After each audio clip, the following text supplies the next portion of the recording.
Barry Funkhauser with my friend Joe, and you're tuned in to Night Sounds. Welcome back to the program. You're listening on the Night Sounds Network, K-Tahoe in South Lake Tahoe, as well as our brand new station, the Rock Community Radio, KEBF Morro Bay, and KZSR Paso Robles. Central Coast Radio going down. We're also streaming on Facebook, Twitch, and X. And you can find us at Night Sounds Radio. And now it's time to bring on some guests to the prog. Are you excited to see the guests, Joe? I am, always. All right, from Pasadena, California, here's a newcomer to the stand-up scene. Check her out at the Ice House in Pasadena. Comedienne Destiny Herrera's in the program. Hey! What's up, guys? Hey, nice to see you again. All right.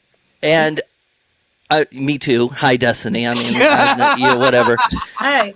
And so let's go all the way to Tennessee for this connection with two hippies out of a place called Leaper's Fork, Malarie and Tim from the band The FBR's on the program right there. Right there. Hello, guys.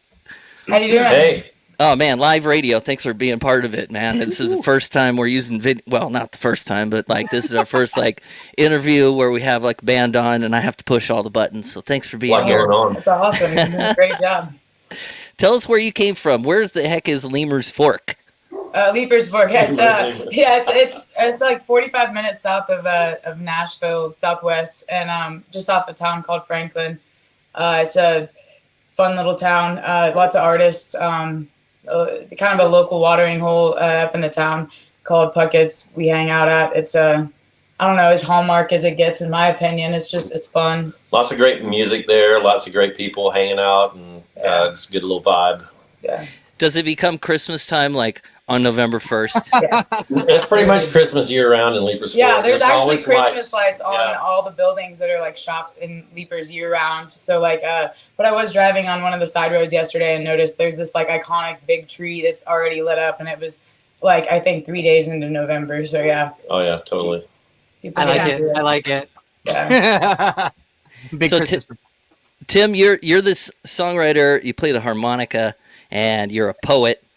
And Malarie, what are you doing there? What are you part of this? Who are you? So I sing in the band, and I play guitar and sometimes bring out instruments from my high school marching band days, like trumpet.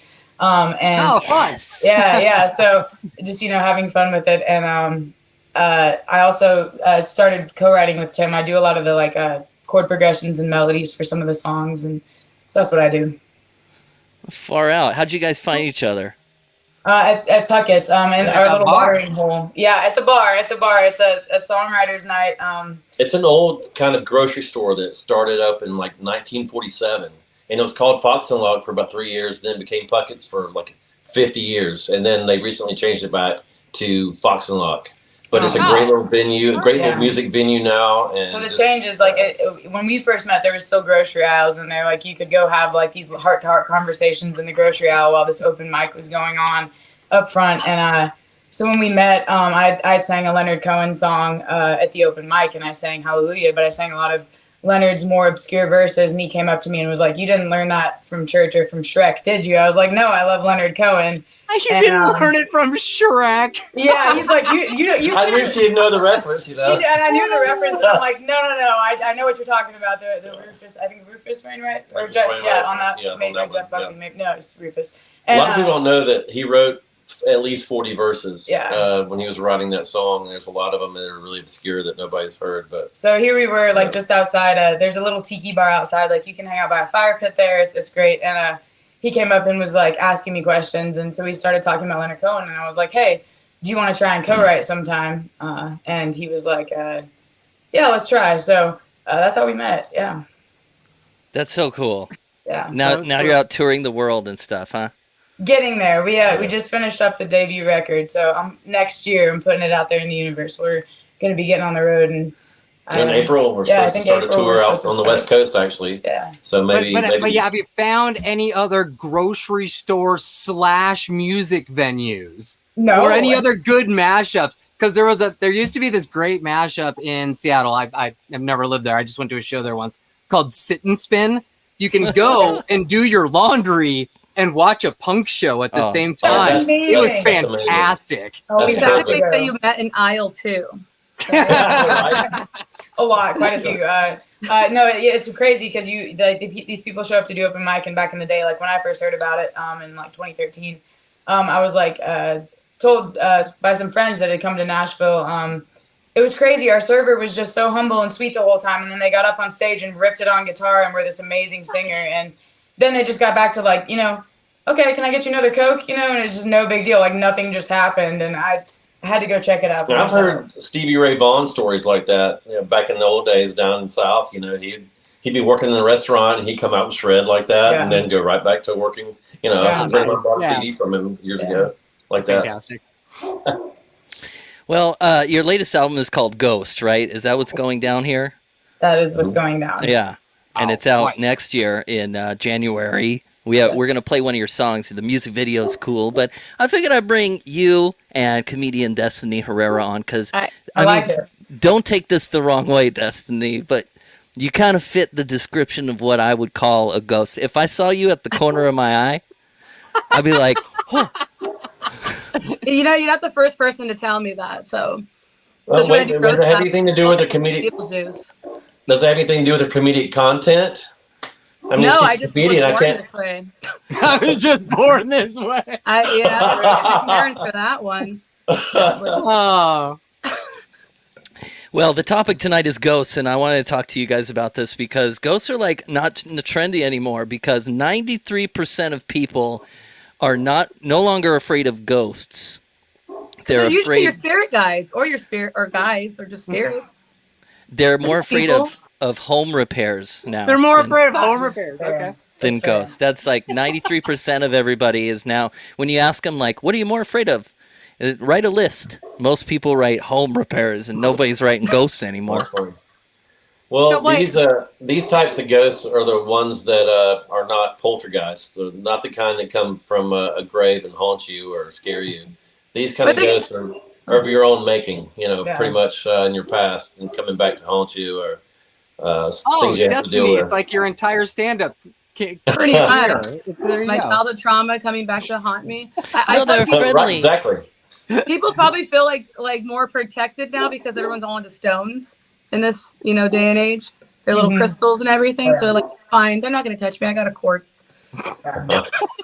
When I think honestly, like in this day and generation, like let's be real, like you used to be terrified of jump scares, but nowadays you're like, I'm gonna get my phone out and I'm gonna film this right now because it's we're kind of just I think numb to it with all these amazing horror movies. I just spent October watching a ton, so I don't know. If I saw Pennywise out in the woods, I'd be pretty horrified still, I think. So. No, but you'd be like, let's get it for the gram immediately. Yeah. You'd be like, I don't, selfie?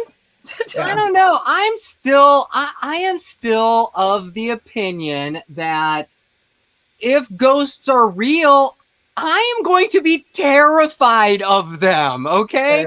I'm talking about ghosts from my past. I'm talking about ghosts from Destiny's past. I've made fun of Destiny so much. Her ghosts are definitely coming after me. So like, I should be scared of ghosts, but why is the ghostly scaring why is it dissipating? Is it because people have so much financial burden that a specter coming through is just like, meh, do you got any money I can have? Have you not seen the economy nowadays? That's yeah, scary. Right. That's scarier than any horror film. Like, my God, I just went to write in the prices. Yeah. I think it was the 15 seasons of Supernatural. They solved all the mysteries of ghosts. Yeah, that's the cue right there. Yeah, we were watching Goosebumps last week, and I was like, they could have taken care of this in one episode of Supernatural. Supernatural. Oh wait, the new Goosebumps. Yes, we watched the new one. Was it good? Oh, we liked it. It was interesting. I didn't know what to expect when we clicked on it. I just saw it, and I remembered, the books back in the day, and I was like, oh, we got to watch this. We got to see what's up. And the puppet freaks me out. Yeah, there's a puppet. That's very that scary. one.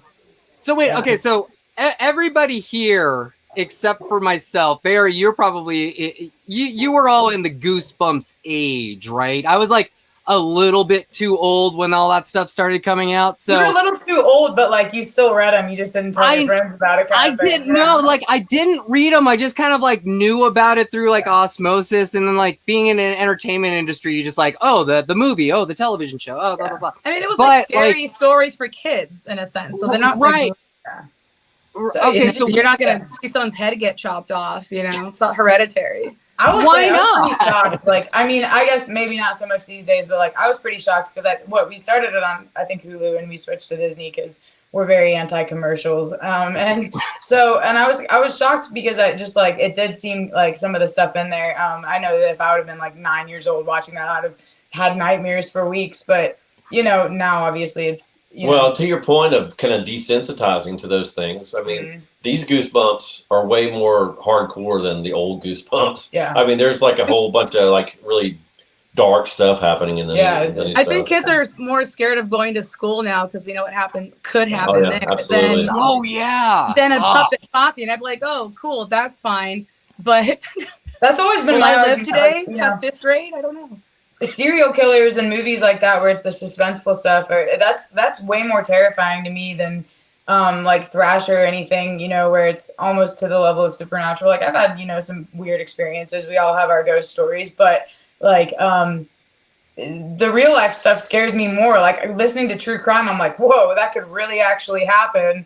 That's more terrifying than, you know, Casper the ghost floating down your hall, in my opinion. I mean, the true crimes that did happen, so that does make it more scary because it's more of an actual reality. Yeah, exactly. Well, so that's, you know, it's more applicable to your life versus, you know, watching the exorcism of something. Like most people haven't seen crazy things like that. It's like our horrors from that come from watching those films. And so the everyday life stuff kind of does creep up on you a little bit, and I think it is more like gas prices and there's so, you know, well, that's one of the problems that I personally have. Like my wife and I watch so much true crime that it's like whenever it's like murder in Indonesia, I'm like, well, there goes Indonesia. We can't go there now. We're not going there. We're not going there. Yeah. It's like, have you ever been to this small Christmas town in Tennessee? I'm like, well, there goes that place now too. Not going there. Yeah, for sure. Yeah, well, I mean, the topic goes to like haunted places, which is kind of silly to say now because it's like, you know, nobody's afraid of ghosts anymore. So like, have you ever been to a haunted place? We all talk a lot of smack until we're in a room and something moves. You know what I mean? Yeah, for sure. Like haunted mansion style moves. Yeah, have you ever been to one of those? I've been to the haunted mansion. We have friends that try and get us to go to like a haunted asylums. I think there's one in Kentucky and stuff, and we're like, no, thank you. Like I'm not gonna put myself in that position. Well, people go spend the night in those places. I know they do. It's crazy. No. Yeah, so I don't want to like if I saw one by just coincidence, fine. But would I go looking for them? Not really. I mean, I went to the Queen Mary and that's haunted, but I didn't see nothing because I think they like to say like you have to be open to it too a little bit. And if you're not, as I'm not, I'm like, I may look like I want to play with them, but I'm like, I'm good. Sometimes I can feel something, but I just pretend I don't. Yeah. But you're the type of person they want to play with. If you feel something, just open yourself up to it. By the way I look? No. Like get things? That's see, every single time we get into this, you always go to it's the way I look. No, I know you. It's your personality. You are a funny person. They are trapped in this. They're trapped. They need comedy. Existential plane of existence, and like they want some relief from you. Well, you know what's funny? I believe in, you know, ghosts and psychics and spirits. I do have a psychic that I talk to, and it's funny because Barry, you remember her? Remember Irene? Mm-hmm. When she passed away like over 10 years ago, and I never knew exactly how she died. And then when I was talking to the psychic, she told me, you know, that there was this girl here because when I first got into comedy, she was like, oh, like this girl's out here. She's like, you know, saying like, please do it. I'm so tired. Like everyone hasn't done anything. I'm bored watching everyone. They all just got kids. And I'm like, is she loud? And then she's like, yeah, really loud. Big personality. And she's like, I don't want to say this, but she's saying like, it'll get you laid. And I laughed. And I was like, I knew exactly who it was. And then I told her, I'm like, yeah, I never knew how she passed. And then she told me, because like, I didn't tell her how she had died. She told me that she stopped breathing and that she had sleep apnea, and she did stop. She died in her sleep. Wow. And she said she doesn't blame herself and all that. So that was trippy. That's why I'm not really afraid if I see ghosts, because I believe that there's good and bad in both. There's probably demons or, evil entities.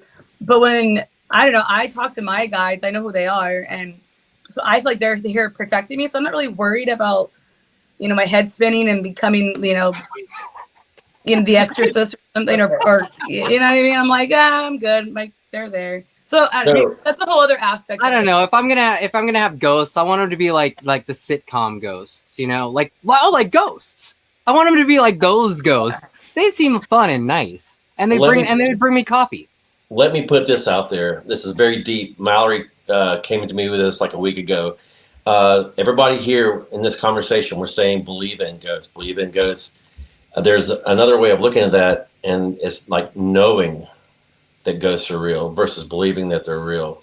And I can't remember the exact scenario that you were telling me about that. It's more with, I think it was with religion or something, but it was talking about. I thought it was with aliens. And I think I brought up aliens too. That's just me. But it's like believing in them is one thing, but knowing they exist is another. That's kind of that line that we're seem to be teetering on all the time. It's like, I don't know if I want to know for sure that they exist. I want to believe in them. It's kind of fun to believe in them, but I don't want to know that they exist. We live right on the Natchez Trace here in Tennessee, and we have definitely seen some spooky things at our house. And like, we call this lady the lady in white that lives at our house. And I didn't believe when I first was hanging out with Tim. I was like, I don't believe you that there's this lady in white. And he had told other friends about her, and she has long black hair and wears a white gown, and she's Native American, which makes sense because the Natchez Trace is a 10,000-year-old migration route. And we think that she was like in love with maybe a Union soldier based on what we've learned about the Civil War. And I think that she thinks Tim's a Union soldier because, like, he's always had pleasant experiences with this ghost.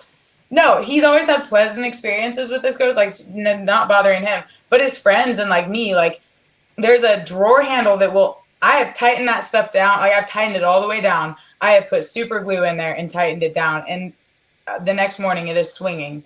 Like, I walk out. She thinks you're with her man. I know. So I finally I wrote a poem for her, and I apologize. I'm like, look, I'm with him now. I promise I'll be good. And she doesn't seem to come around too often. But even tonight, we had a band rehearsal. I had the guys over here, and they went into my office downstairs to get my pens to like make notes on their set list, and none of the pens would work. Not one pen in the whole jar would work. And I'm like, I'm telling you, it's the lady in white. That's what they do. My pens always work. Yeah, no, mine never work. I'm telling you, it's the lady in white. So I stole her man. Ooh. Yeah. Well, we have a lot of more questions about ghosts and stuff. I mean, when you come to the West Coast, you're going to have to play Hollywood Forever Cemetery. It's where bands play in an actual cemetery. Yeah, it's very trendy. I've never been, and you're probably not going to find me there because I ain't dancing with ghouls. I watch movies with them there. They do movies there. Mm-hmm. Oh yeah, those are really fun. You just got to be nice. Don't step on just be polite to the graves. Say, excuse me, I'm going to be watching a movie here tonight, and put down your blanket, and then everything's fine. You just got to be polite. Can I lie down beside you? Yeah, can I lay down? Right there. Can I lay down beside you? Oh, man. Well, let's play your song, the FBR. Let's play Before I Drown. Can you tell us a little about it before we spin the video? Yeah, this song is about a relationship that Tim had prior to us meeting, and he, everything was kind of based around this girlfriend struggling in the evenings with drinking, and every night she would feel the need to drink, and it was her fighting her own demons, from her childhood. And when we had met, he had written most of the song and kind of told me about those experiences. And I just related to the story a lot in the sense that, like, that crux of, like, knowing that you need to rely on something that is not necessarily a healthy coping mechanism to help you with those things from the past. And so I felt very connected to the song, and so when we got together, it was pretty awesome to work on it together and collaborate. Yeah, she had child sexual trauma. She had problems with abandonment because of things with her estranged dad. Or her mom would have people over. Just always horrible, horrible stories. and she used heavy drinking every night at 7 p.m. to numb her pain. And after we broke up, I was just noodling on my guitar one night and had this little riff going that you'll hear at the beginning, a little picking pattern, and just the song kind of came out. And then it was after we had met, Mallory and I had met. I wanted to tell another part of the story that I'd only heard when she was completely out of this former girlfriend was completely out of her mind.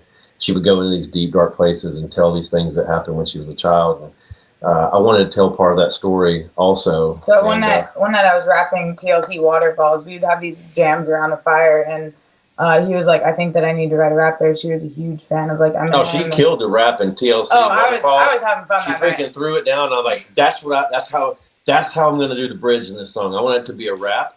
The girl, the previous girlfriend, was a big Eminem fan because she related to a lot of the lyrics of Eminem and his childhood trauma that he had, and I thought it'd be a good tribute to her to do that, and she just kills it. I mean, it's just like it gives me chill bumps almost every time I listen to the song with her. So when he did that, it was just a great leeway to when we got in the studio, just the catharsis of like what I loved when I heard the song from him the first time was the empathy that sometimes is lost on there's so many songs out there about a perspective of like people that have struggled with people in their life with alcoholism, but like not really diving into the story of why and recognizing that stuff comes from trauma.